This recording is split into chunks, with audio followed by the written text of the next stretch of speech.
Hello friends, नमस्कार। मैं सिकंदर कुमार आप सभी का स्वागत करता हूं।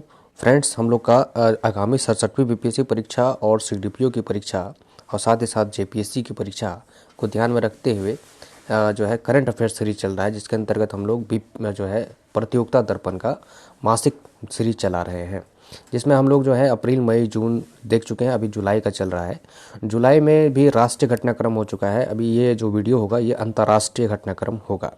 तो चलिए शुरू करते हैं ये अंतर्राष्ट्रीय घटनाक्रम जुलाई महीने के प्रतियोगिता दर्पण मासिक का। पहला है, देखिए, भारत व ब्रिटेन के प्रधानमंत्रियों की शिखर वार्ता। ये शिखर वार्ता हुई भारत के और ब्रिटेन के प्रधानमंत्रियों के बीच में। शिखर वार्ता का मतलब ही होता है कि दोनों देशों के शीर्ष नेता के बीच में जब बातचीत होती है तो उसको हम शिखर वार्ता कहते हैं। ये वर्चुअल तरीके से बैठक हुई 4 मई 2021 को।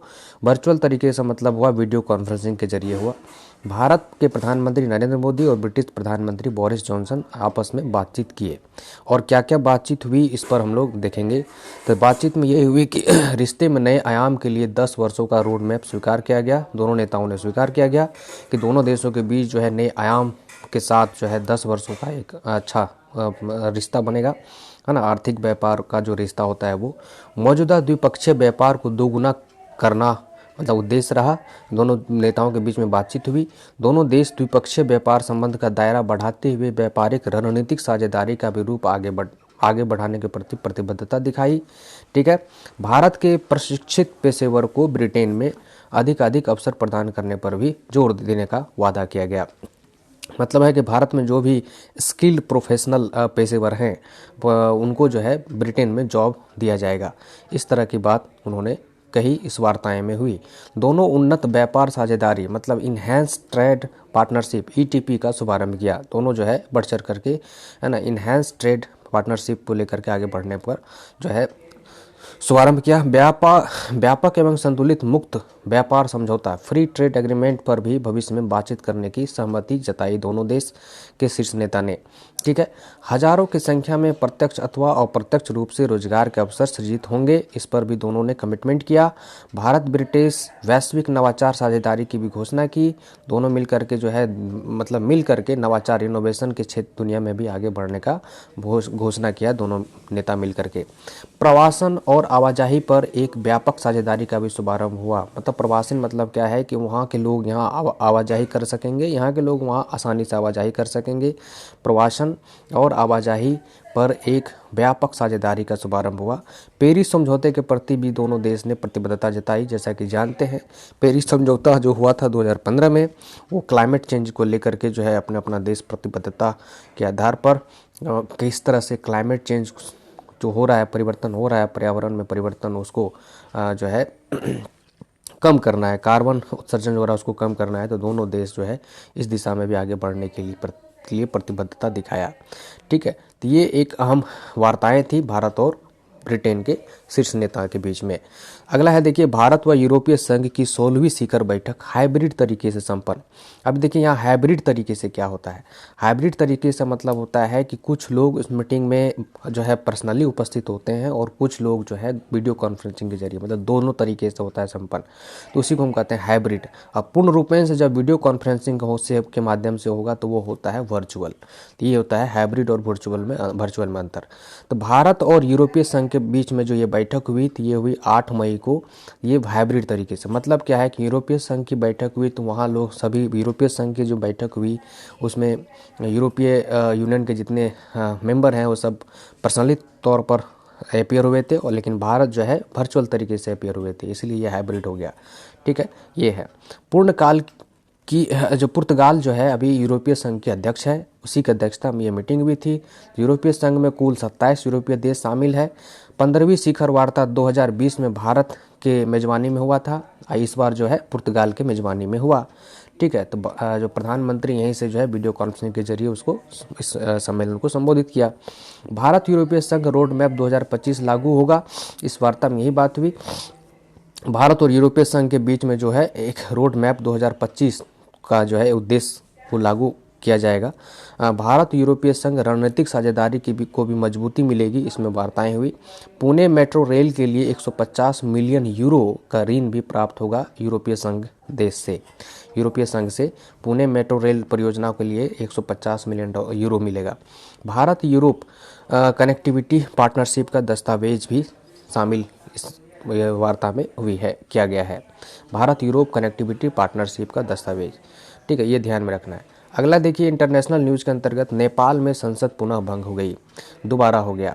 अब मतलब ये है कि अब नए चुनाव नवंबर 2021 में वहाँ कराए जाएंगे। क्योंकि भारत का पड़ोसी देश है, तो वहाँ जो भी गतिविधियाँ होती है तो भारत उससे प्रत्यक्ष अथवा अप्रत्यक्ष रूप से प्रभावित होता है, इसलिए इसको जानना जरूरी है। अब नए चुनाव नवंबर 2021 में होंगे। वहाँ के राष्ट्रपति विद्या देवी भंडारी है, जिनके निर्देश पर वहाँ के पीएम केपी शर्मा ओली ने जो है सिफारिश किया कि मंत्रिमंडल को भंग कर दिया जाए, और इसके बाद जो है विद्या देवी भंडारी ने वहाँ के केपी शर्मा ओली की मंत्रिमंडल को भंग कर दिया और नए सिरे से जो है चुनाव कराने की घोषणा की गई है, ठीक है।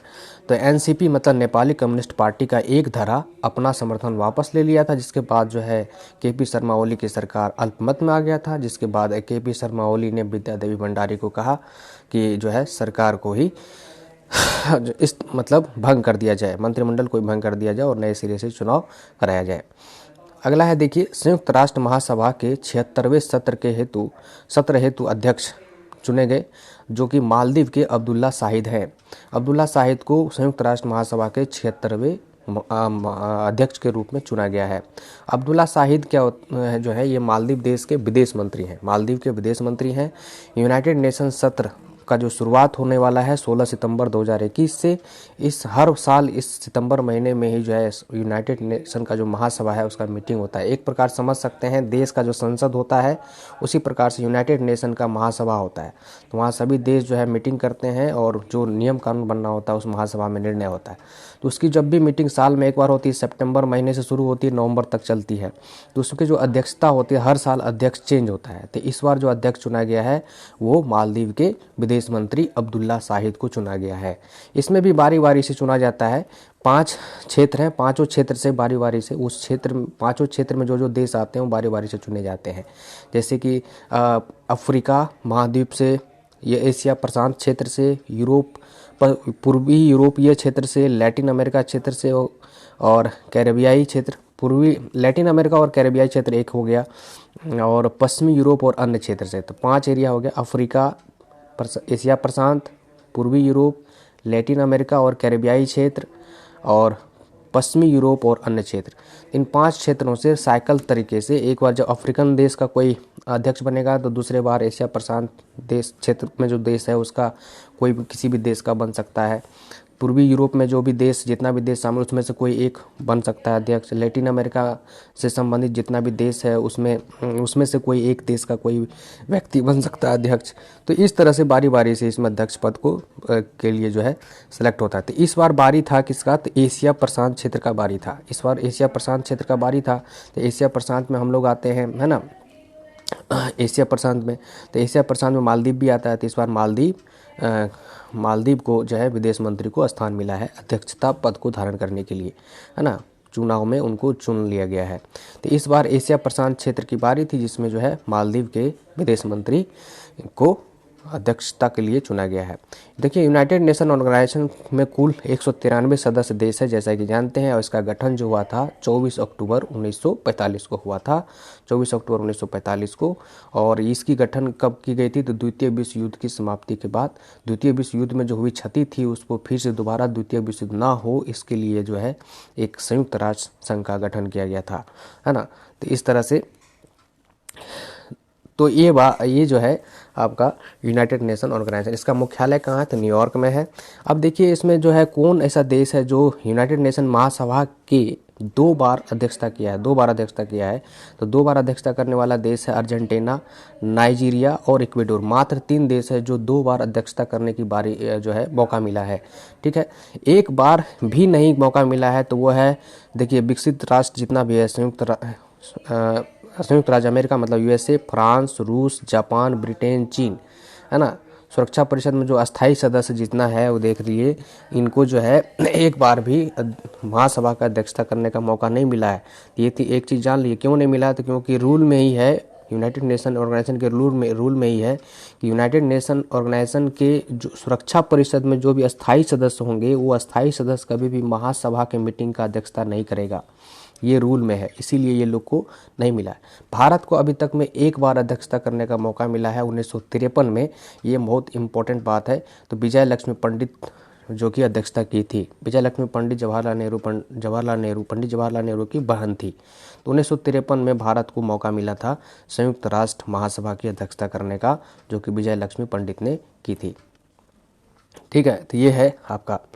अगला है देखिए, माली में भी सैन्य विद्रोह हुआ है। जिस तरह से म्यांमार में सैन्य विद्रोह हुआ, तख्ता पलट हो गया, लोकतांत्रिक सरकार का तख्ता पलट करके सैन्य शासन लागू कर दिया था, उसी प्रकार से अफ्रीकी देश माली में भी मई 2021 में पुनः सैन्य विद्रोह हुआ, दोबारा हुआ है ना, इससे पहले भी हुआ था। तो कर्नल असीमी मोइता जो है, कर्नल असीमी मोइता वहाँ के सैन्य अधिकारी थे, के नेतृत्व वाली विद्रोही सैनिक ने राष्ट्रपति वाह एन दाव, प्रधानमंत्री मोख्तर उआने और रक्षा मंत्री सोलोमेन डकोरे को हिरासत में लेकर के सत्ता अपने हाथ में ले लिया। ठीक है, ये चीज़ है। तो वहाँ के राष्ट्रपति वाह एन दाव को हिरासत में ले लिया और सत्ता अपने हाथ में ले लिया असीमी गोइता ने। ठीक है, एक दशक के दौरान वहाँ जो है ये तीसरा सैन्य विद्रोह था।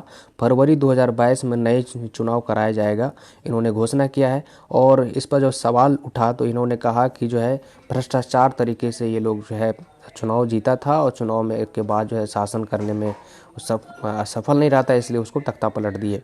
यूनाइटेड नेशन में भी तीनों नेताओं की रिहाई की मांग की गई है। यूनाइटेड नेशन में भी इसकी आवाज़ उठी और यूनाइटेड नेशन भी जो है एक सख्त निर्देश दिया इस कर्नल को, सैन्य अधिकारी को, कि जल्दी से जल्दी वहाँ पर गिरफ्तार नेताओं को छोड़े और वहाँ पर एक लोकतंत्र को जल्दी से जल्दी बहाल करें। ठीक है, तो ये है। एशिया में पुनः बशर अल असद राष्ट्रपति पुनः निर्वाचित हुए। सीरिया में पुनः बशर अल असद राष्ट्रपति पुनः निर्वाचित हुए हैं। इससे पहले भी वो राष्ट्रपति थे। तो सीरिया जो है, सीरिया देश में क्या है कि 7 साल का कार्यकाल होता है वहाँ राष्ट्रपति का। तो चुनाव 26 मई 2021 को हुआ और बशर अल असद पिछले 21 वर्ष से वो सत्ता पर में बरकरार है ना। फिर इस बार जो है चुना गया है, सत्ता में बरकरार है 21 साल से। कार्यकाल 7 वर्ष का होगा, अगला 7 वर्ष तक फिर रहेगा। जो हालांकि अमेरिका के राष्ट्रपति जो बाइडेन ने इस चुनाव को नकार दिया है, कहा कि सीरिया के सभी वर्ग के लोग इस चुनाव में भाग नहीं ले सके हैं, वही लोग भाग लिए हैं जो है बशर अल असद को पसंद करते हैं, बाकी लोगों को इसमें भाग लेने का मौका नहीं दिया गया। तो एक इलीगल तरीके से ये चुनाव हुआ है, ये पूरा जो बाइडेन का कहना है। ठीक है, तो बशर अल असद सीरिया के पुनः राष्ट्रपति चुने गए। अगला देखिए, इजराइल और फिलिस्तीन के बीच में 11 दिन के भीषण युद्ध के पश्चात युद्ध विराम हुआ। 11 दिन तक भीषण युद्ध चला और इस युद्ध में जो है बहुत सारे लोग, निर्दोष लोग भी मारे गए। इजराइल में जो है, इजराइल और फिलिस्तीन के बीच में जो है युद्ध चला और इसमें जो है हमास नाम का जो एक संगठन है उसकी गतिविधि ज़्यादा रही। तो इसमें मई 2021 में शुरुआत हुई थी, लगभग 10 मई 11 मई को शुरुआत हुई थी युद्ध। शुरुआत कैसे हुआ था? तो अल अक्सा मस्जिद है यरूशलेम में, है ना, यरूशलेम में अल अक्सा मस्जिद है जो कि इस्लाम का पवित्र स्थल माना जाता है। इजरायली पुलिस और फिलिस्तीनियों के बीच में झड़प हुई थी वहाँ पर अल अक्सा मस्जिद में। और फिर 10 मई को इजराइल द्वारा 1967 में अरब इजराइल युद्ध का विजय वर्षगांठ मना रहा था। मतलब देखिए 1967 ईस्वी में इजराइल जो है अरब देश से जीता था युद्ध, उसी का वर्षगांठ मनाया जा रहा था। तो तभी क्या हो गया कि हमास नाम का एक संगठन है जो कि फिलिस्तीन के लिए लड़ता है। तो हमास नाम का संगठन जो है एक रॉकेट का गोले दाग दिया इजरायली सैनिकों के ऊपर, छावनी पर। तो रॉकेट जैसे दाग दिया तो इजराइल जो है पूरे एकदम तन गया। इजराइल जो है फिर अब पीछे कहाँ हटने वाला था, तो इजराइल ने हवाई हमला शुरू कर दिया और जिसमें जो है फिलिस्तीन में जितने भी बसावट था, घना आबादी, उस पर है हवाई हमला हुआ, है ना। बम छोड़े गए जिसमें अधिक संख्या में महिलाएं और बच्चे, निर्दोष महिलाएं और बच्चे मारे गए, है ना। इस पर जो है सुरक्षा परिषद का बहुत बार मीटिंग भी हुई इजराइल को फटकार लगाने के लिए, लेकिन सुरक्षा परिषद में कुछ निर्णय नहीं हो पाया। ठीक है, 3 बार मीटिंग हुआ था सुरक्षा परिषद का तब तक जो है। फिर उधर इस्लामिक ऑर्गेनाइजेशन कंट्री जो है वो भी आपत्ति जताया। वो पूरे विश्व स्तर के देश जो भी है युद्ध के खिलाफ रहने वाले देश भी इसका जो है इजराइल की निंदा की, है ना, इस तरह से। तो ये 11 दिन तक लगभग चला और 20 मई को ये लगभग 20-21 मई को ये समाप्त हो गया। ठीक है, तो चीन, अगला देखिए, चीन में परिवार नियोजन नीति में परिवर्तन। तो अब देखिए चीन में क्या है कि 80 के दशक में चीन में बढ़ रही थी बड़ी तेज़ गति से जनसंख्या। तो 1980 में चीन में एक नीति लाया गया था, एक बच्चे की नीति। तो वहाँ पर एक 1980 में कानून बनाया गया था कि 1980 में कि कोई एक दंपति एक ही बच्चे पैदा कर सकेंगे। तो फिर बाद में देखा गया कि जो है युवा जनसंख्या घटने लगा है। तो 2016 में जो है 2 बच्चे की अनुमति चीन ने दे दिया। फिर अभी 2021 आया है, तो इसमें अब तीसरे बच्चे की भी अनुमति चीन ने दे दी है। इसके पीछे कारण क्या है? कारण यह है कि चीन में अब युवा आबादी जो है वो घटने लगा है और वृद्ध आबादी ज़्यादा है, इसीलिए जो है ये कदम उठाया गया चीन के द्वारा। अब दंपति को तीसरा बच्चा पैदा करने का भी अनुमति प्राप्त हो गया है। ठीक है, तो ये है। अगला देखिए, मंगल ग्रह पर चीन ने अपना रोवर उतारा। तो झुरोंग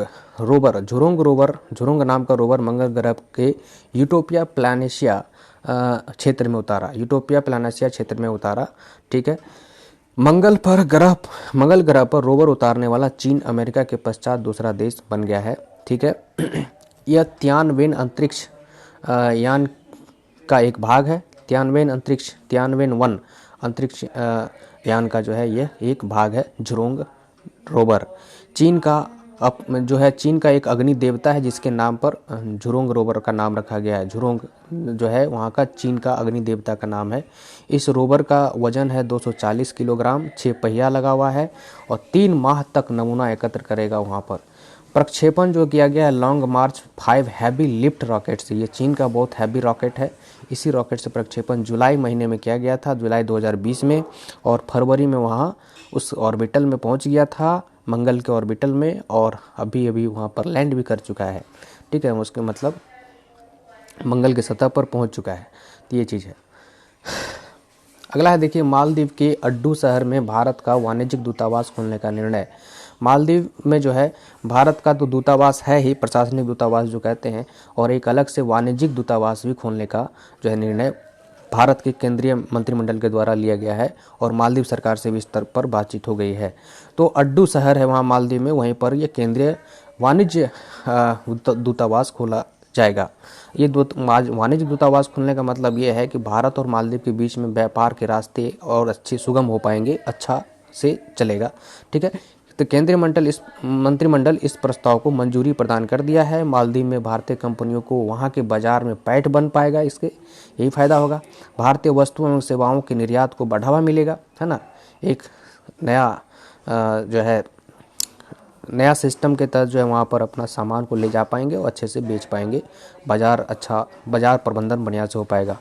तो आज के इस वीडियो में इतना ही। अच्छा लगे तो सब्सक्राइब ज़रूर करिए।